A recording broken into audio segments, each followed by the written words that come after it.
What's up, kabiyag? Ayan, tuloy-tuloy po ang ating tatanim ng mga palay. Kaya puntahan ko po yung mga ngayon, yung mga kasama kong nagtatanim ng palay ngayon. Ayun po sila, ayan o. Ayan po yung tinatamnan namin. Kaya samahan niyo po ako ngayon. Kasi magkukuliglig po kami ng aming tatamnan ng palay. Manarimaan na po ti padanummi. Ti sumot ti may isuti mausar na ito padanum tawag mo ti tudo na po. Kapilitan nga agpadanum kami ta mabalim mo rin punubumin. Kasi na po adumot tinalalpas na kita talikod ko po rin kita. Puro padanum apo rin kita. So nga kailangan talaga ti sakripisyo ti pinagtalon dito may ta saudulan lang dito apo. Kailangan talaga ti sakripisyo anos lang ti pinagbiag dito biag ti baryo anusa na ti kwa kita talikod ko apo kita tanay di ay suri kita ti kadua nga kulkuliglig alpas makuliglig datoy so di mara pamimutan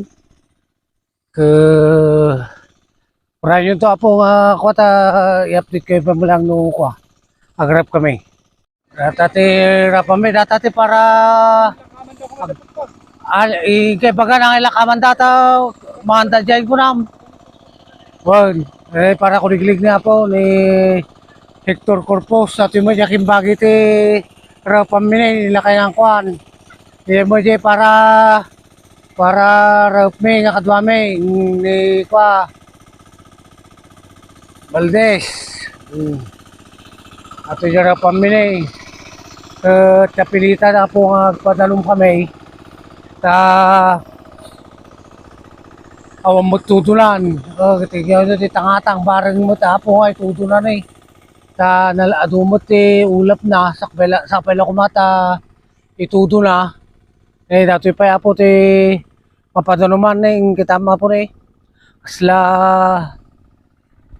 na magmagapay ng ko mabalimpay pag basketballan ito apo nga nalpas ito nga narapan padano mamin ito apo gana jay sapay kumata itudo na mutan tapnohan kami unay mutan magastusan ti rudo dajay pa ito apo spray dajay spray ti para root mo jay tapnohan nga na root di ay kinaleng na tapos ganap dito baryo dito biag ti baryo dito nagatiran baknotan La Union.